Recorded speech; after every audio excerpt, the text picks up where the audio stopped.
सिंध में महकमा तालीम की फर्नीचर ख़रीदारी से मुतल्लिक जो है गुफ्तगू कल हुई थी, लेकिन एक नया मोड़ सामने आया है। सूबाई वज़ीर इत्तलात जो हैं वो सारा मलबा वज़ीर आला सिंध पे शायद डालते हुए नज़र आ रहे हैं, या कुछ ऐसे ही कहते हुए नज़र आ रहे हैं। बिल्कुल ऐसे कहते हुए हमें दिखाई दे रहे हैं। कराची में गुज़श्ता रोज़ मीडिया से गुफ्तगू करते हैं, उनका कहना था कि मीडिया पर आया कि सिंध में महकमा तालीम ने फर्नीचर की ख़रीदारी में कई अरब का टीका लगाया और ये ठेका जो है मेरे दौर में शुरू हुआ था। उन्होंने बताया कि स्कूल फर्नीचर की ख़रीदारी में कई अहम अफराद पर मुश्तमिल कमेटी बनाई गई थी, जिसने 2018 में एक प्रोसेस शुरू किया था। और सईद गनी ने अपना दामन बचाते हुए कहा कि अगस्त से फरवरी 2020 तक महकमा तालीम वज़ीर आला सिंध के पास रहा था इसका कलमदान जो। अच्छा, अहम सवाल क्या है? अहम सवाल ये है कि फर्नीचर की ख़रीदारी में जो करप्शन है, जिसने भी की हो, जिसके भी दौर में हुई हो, सूबे में अगर हुक्मरानी की बात करें तो उसके मज़े तो गुज़श्ता 13 बरसों से पीपल्स पार्टी ही लूट रही है। वही सूबे के स्याहो सफ़ेद की मालिक है, हर चीज़ के लिए जवाबदेह सिंध गवर्नमेंट ही है। बिल्कुल, जहां उसकी मर्जी के बगैर आप देखें कि पत्ता भी नहीं हिल सकता है। दूसरी जानिब अगर हम कराची की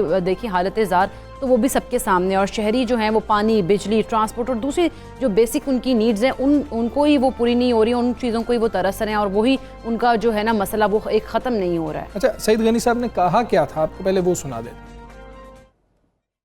पिछले कोई 6-7 वर्षों से सूबा सिंध में स्कूलों में जो बेंचेस हैं उनकी प्रोक्योरमेंट नहीं हो सकी। 2019 में दोबारा ये टेंडर हुए, जब ये महकमा तालीम का जो पोर्टफोलियो है वो चीफ मिनिस्टर साहब के पास था। मैं उस वक्त अभी वजीर नहीं बना था। सरदार शाह साहब गालिबन अगस्त 2019 तक ये वजीर तालीम थे।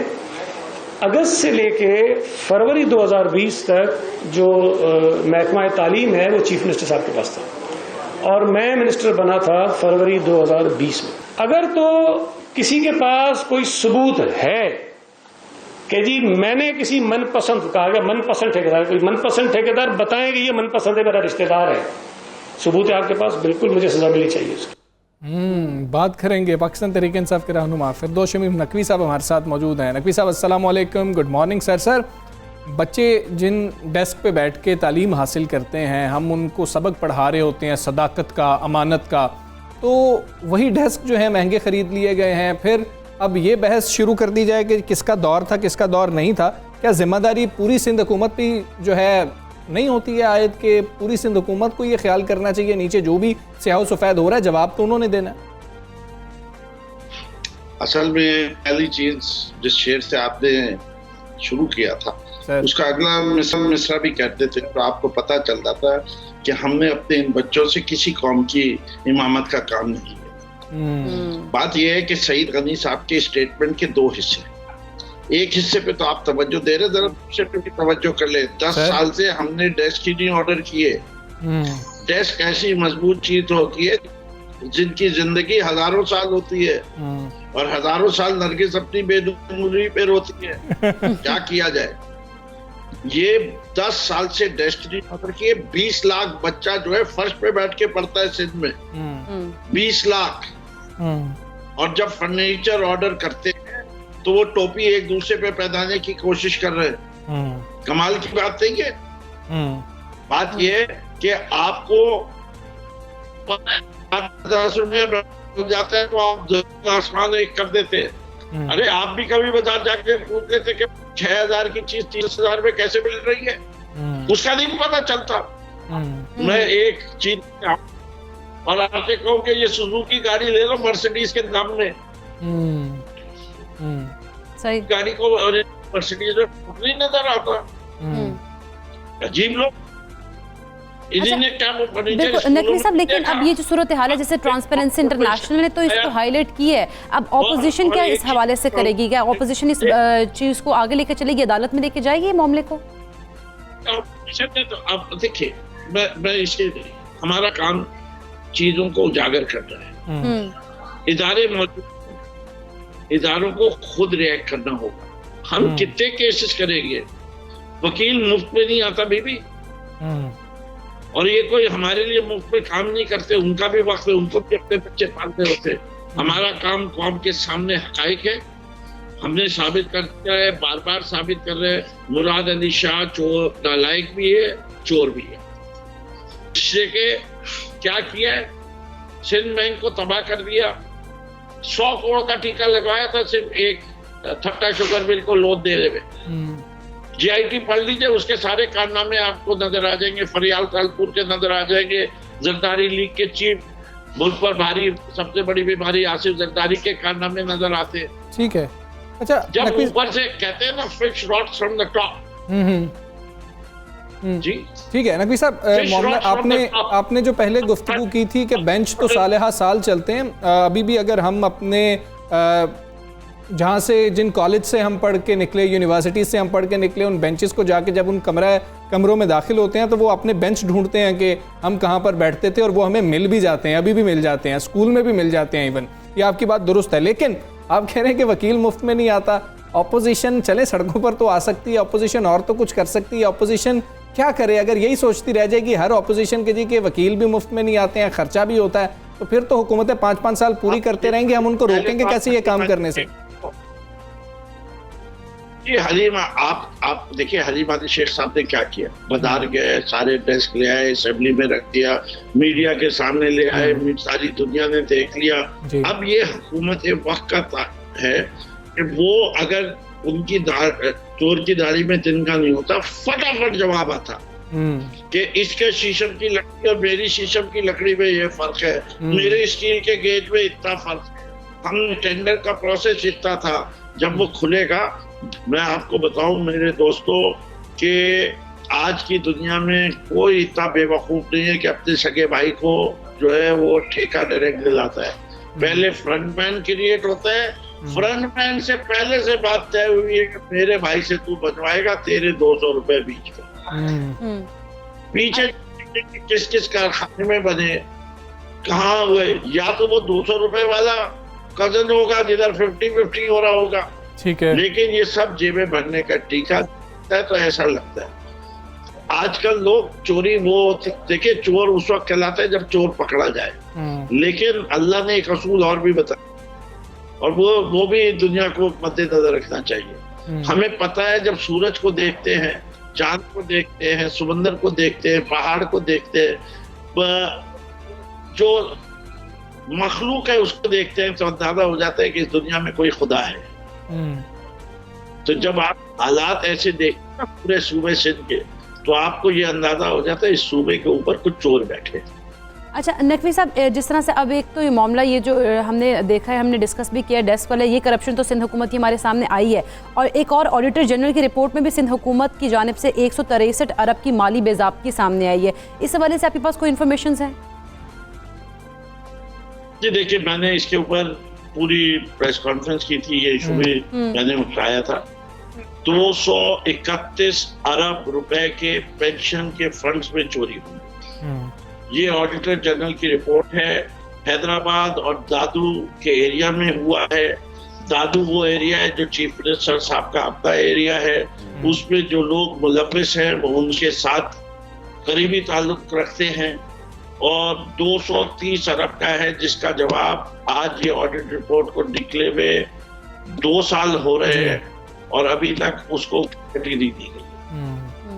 आप कहेंगे मैं आपको सारे कागजात। जी ठीक है, फिरदौस शमीम नकवी साहब बहुत शुक्रिया आपका। सुबह पाकिस्तान से आप बात कर रहे थे। मामला बहुत संजीदा है अगर हम देखें। वैसे तो 1 रुपए की भी अगर करप्शन देख लें, बेज़ाब्तगी देख लें, उस पर क्वेश्चन तो होना चाहिए और होना बहुत ज़रूरी भी है, और तभी कुछ बेहतरी आएगी। लेकिन बच्चों की तालीम के हवाले से जो वाबस्ता चीज़ें हैं, अगर उसमें भी ऐसा मामला होता रहेगा, तकरीबन 30,000 तक अगर आपने 23,000 से लेकर किया है, वही कि जहाँ पर आपने 2 बच्चों को वो दिया है, वहाँ पर अगर आप उसको देखें तो आप 8 बच्चों को वो दे सकते थे कि आपने इतनी ज़्यादा देखे ना कि ओवर स्पेंडिंग की है। करप्शन करना मेरा ख्याल है उन्होंने बेहतर समझा, उन्होंने कहा कि 8 बच्चों के बजाय 2 को ही ठीक है। दुनिया के पाकिस्तान के और दुनिया के बेहतरीन जो है ना, आप लेके आ जाएँ बढ़ई, और वो आपको आके बताएंगे जी कि ये कितने का बन सकता था। और वही बात है कि ये आपकी लकड़ी कितनी जो है पायदार थी, जो दूसरी लकड़ी इतनी पायदार नहीं हो सकती। हम आगे बढ़ेंगे और बात करेंगे पाकिस्तान दिलकश और मुतनव्वे सयाहत के लिहाज से दुनिया में अपनी मिसाल आप है, और दिल को छू लेने वाला पहाड़ी सिलसिला हो, सहरा हो,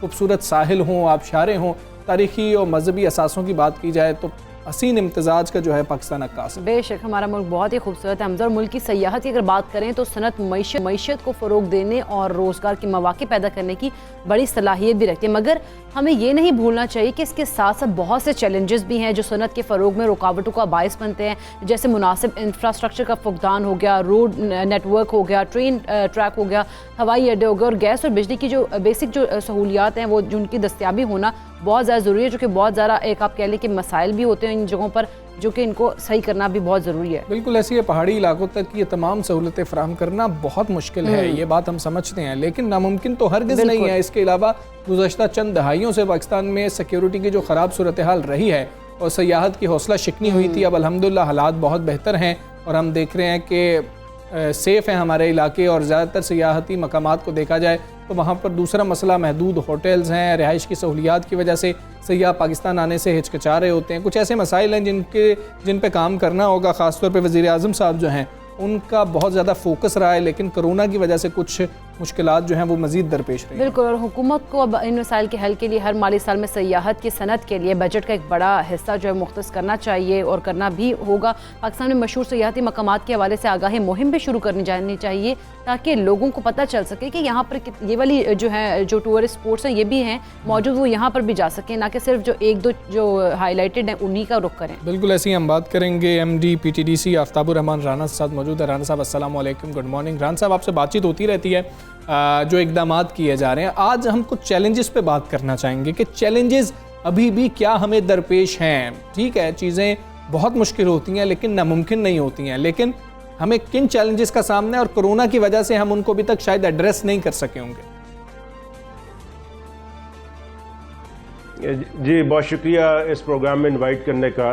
आपने जो सेहत के हवाले से चैलेंजेस की बात की है, आई थिंक एक तो जो सबसे इम्पॉर्टेंट चीज़ इस वक्त हमें दरपेश है वो कोरोना का क्राइसिस है, जो कि सारी दुनिया के टूरिज़म को बुरी तरह से मुतासिर किया है और ओवरऑल टूरिज़म के अंदर 80% से भी ज़्यादा डिक्लाइन हुई है। ज़ाहिर है उसके असरात पाकिस्तान जैसे मुल्क पे भी हुए हैं, क्योंकि जो गैर मुल्की सियाहत थी वो बहुत कम हो गई है। लेकिन अल्लाह का शुक्र है कि पाकिस्तान में जो डोमेस्टिक टूरिज़म है वो काफ़ी स्ट्रॉन्ग सेक्टर है। तो हमने काफ़ी कोशिश की कि किसी तरह से सेफ एंड साउंड तरीके से कोरोना के दौरान भी टूरिज़म को चलता रखें।